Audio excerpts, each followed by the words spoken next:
Some of them just go through social media or whatever they read.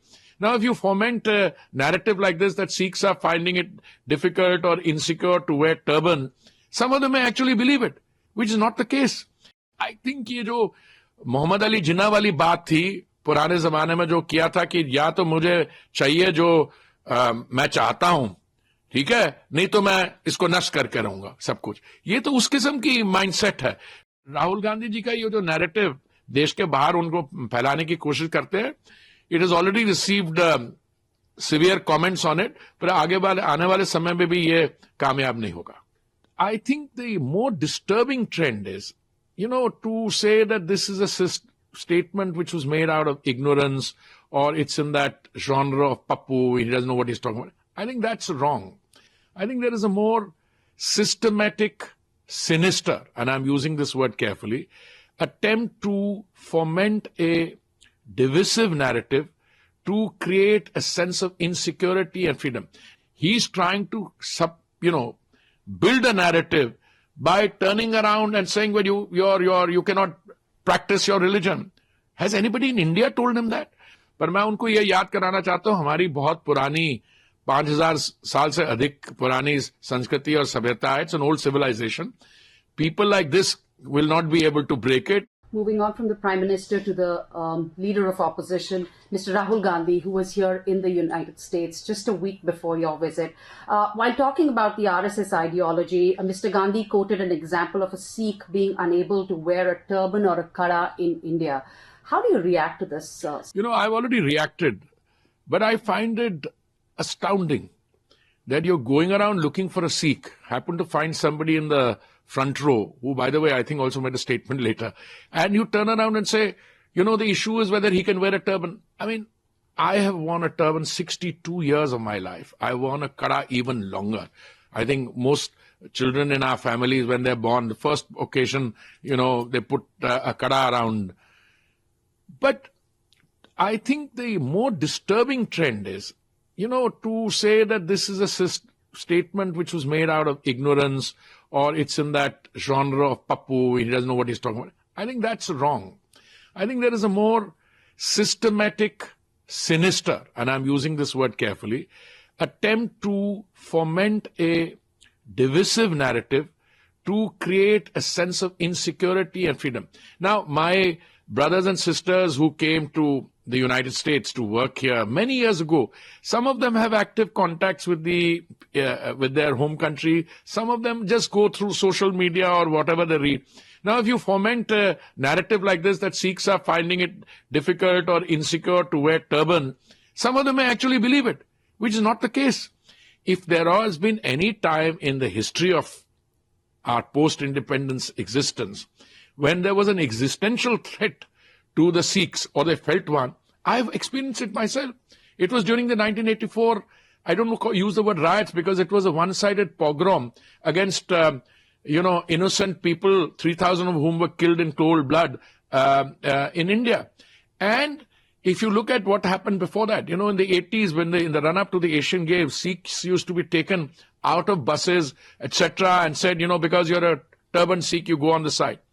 Now, some of the commentators, some educated people, I've written an article on it. I have actively contradicted the honorable leader of opposition statement. Some of them said, because he's a government minister. No, forget it, I'm proud to be a government minister. Before that, I was a civil servant. I was a diplomat for 39 years. But I was a diplomat not because any government appointed me. I appeared in a UPSC examination and qualified, and under different governments. Now, I think it's a matter of great pride for somebody like me to say that the Sikhs have never had it so good.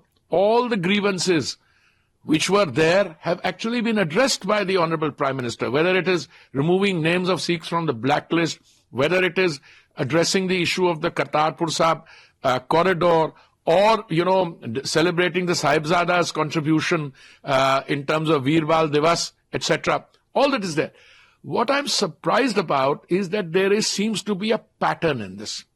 And last year, this honorable leader of opposition came here and he said Sikhs were a second-class citizens. I came across that statement. Then now, recently, apparently in different places here, whilst he's attacking an ideology, he's trying to build a narrative by turning around and saying, well, you cannot practice your religion. Has anybody in India told him that? Now the people who are supporting up, no, there are some grievances. Yeah, every community has grievances. Let me assure you, the majority community also has grievances that they're made to sometimes feel like a minority community in their own country. There are other minority communities. But the beauty of a democracy, and by the way, we have 960 million registered voters and something like 680 million actually turned out to vote. That is a celebration of democracy. There are differences of opinion in the United States. But if somebody who should know better, I choose my words carefully, who should know better, comes out here and at a time when there's an election going on, makes it a point to go to place to spread insecurity. वो हमारे यहाँ कहते ही तो झूठ और भ्रम फैला रहे हैं. और इनको ये पता होना चाहिए कि हमारे जो कम्युनिटी है, सिखों की कम्युनिटी, हिंदुस्तान में तो कभी उन्होंने बात नहीं की. आप बड़े अच्छा फिर कहते हैं कि वो किसी का नाम लेते. अरे देखिए, आप जब सत्ता में थे, आप ये देखिए, ये जो मॉन्स्टर्स प्रोड्यूस किए, कौन सी सरकार ने प्रोड्यूस किए. मैं उसमें ज्यादा डिटेल में नहीं जाना चाहता हूं. तो इनको तो अपने अंदर जहां they need to do some solid introspection in order to find out why we had, क्यों ये हुआ और किसने ये करवाया. और ये जो झूठ और भ्रम, this is a narrative anchored in total lies, and therefore I'm not surprised that he's going around doing it. But it is, I think, ये जो मोहम्मद अली जिन्ना वाली बात थी पुराने जमाने में, जो किया था कि या तो मुझे चाहिए जो मैं चाहता हूं, ठीक है, नहीं तो मैं इसको नष्ट करके रहूंगा सब कुछ. ये तो उस किस्म की माइंडसेट है. नहीं तो आप किसी रीजनेबल, आप और हम बैठ सकते हैं, हमारी विचारधारा में कुछ अंतर हो सकता है, but the whole beauty of democracy is sit and address these issue. But ये तो एक लगे हुए हैं, एक किसके खिलाफ है ये, वो उनको देखना चाहिए कि जो आरएसएस है उनकी देश के लिए क्या कंट्रीब्यूशन रही है. जब भी नेशन फर्स्ट, और जो मोदी जी की सरकार है, that has this one distinguishing feature in the ideology, nation first. पर ये तो उल्टे तरफ चल रहे हैं. ये तो झूठ और भ्रम. This is like the Jinnah, I mean, you want to lead it to a kind of breakup of situation. पर मैं उनको ये याद कराना चाहता हूं, हमारी बहुत पुरानी 5000 साल से अधिक पुरानी संस्कृति और सभ्यता है. It's an old civilisation.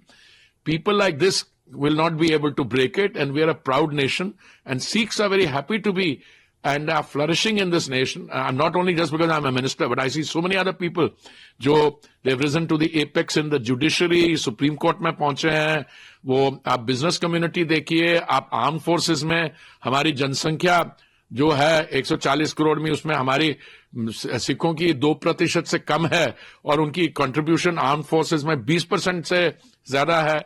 हमारे सिख भाई अन्नदाता भी है. तो ये राहुल गांधी जी का ये जो नैरेटिव देश के बाहर उनको फैलाने की कोशिश करते हैं, it is already received severe comments on it. पर आगे आने वाले समय में भी ये कामयाब नहीं होगा.